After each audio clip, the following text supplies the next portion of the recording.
আসসালামু আলাইকুম, কেমন আছেন সবাই? আশা করি ভালো আছেন। আমি আনিশা, আমার ছোট্ট ব্লগে আপনাদের সকলকে ওয়েলকাম। এই যে কুকুরটা দেখছেন, আজ দুপুরবেলা আমরা যখন খেতে বসেছি, একটা জোরে আওয়াজ হলো। কুকুর কাঁ কাঁ করে চেঁচাচ্ছে। মনে হলো যে একটা কিছু গাড়ির ধাক্কা লেগেছে কোনো কুকুরের। তো আমরা দুপুরে খাওয়া দাওয়া সেরে যখন দুপুরবেলা এদিকটা আসলাম আমাদের নতুন ঘরের দিকে, বাইরে থালা বাসন ধুতে যাব, প্রচণ্ড পরিমাণ বৃষ্টি আসলো বলে আর ধুলাম না। তখন পেছন দিকে গিয়ে কিসের একটা আওয়াজ হচ্ছে। আমি ভেবেছিলাম প্রথম মুরগির আওয়াজ হচ্ছে, কিন্তু তা নয়। তারপর গিয়ে দেখি ওই পা ভাঙা কুকুরটা কি কষ্ট পাচ্ছে আর কি কান্না করছে আর কি চেঁচাচ্ছে। ও ওখানে বসেছিল, ঠিক ছিল, ও আবার পেছন দিক থেকে নেমে পুকুরে পড়ে গেছে। ওই পুকুর থেকে ওঠার প্রচণ্ড চেষ্টা করছে, কোনো মোটে উঠতে পারছে না, এখনও পুকুরেই বসে আছে।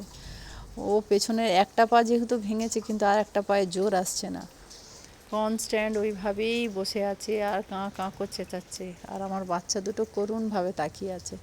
ছোটোটা তো বলছে আল্লাহ ওকে তাড়াতাড়ি যেন সুস্থ করে দেয়, ও যেন উঠে যেতে পারে। আপনারা দোয়া করুন ও যেন সুস্থ হয়ে তাড়াতাড়ি উঠে যেতে পারে। তবে ওঠাটা অত, সুস্থ হওয়াটা অত সহজ ব্যাপার নয়।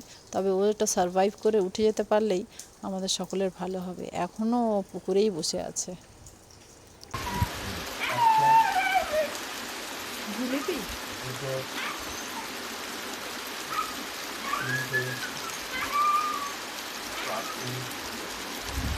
হবে না, ওটা তো গোল।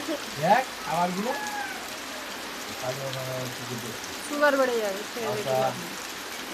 একই পায়ে শুনি আর এ করতে হবে আর কিছু করতে হবে না।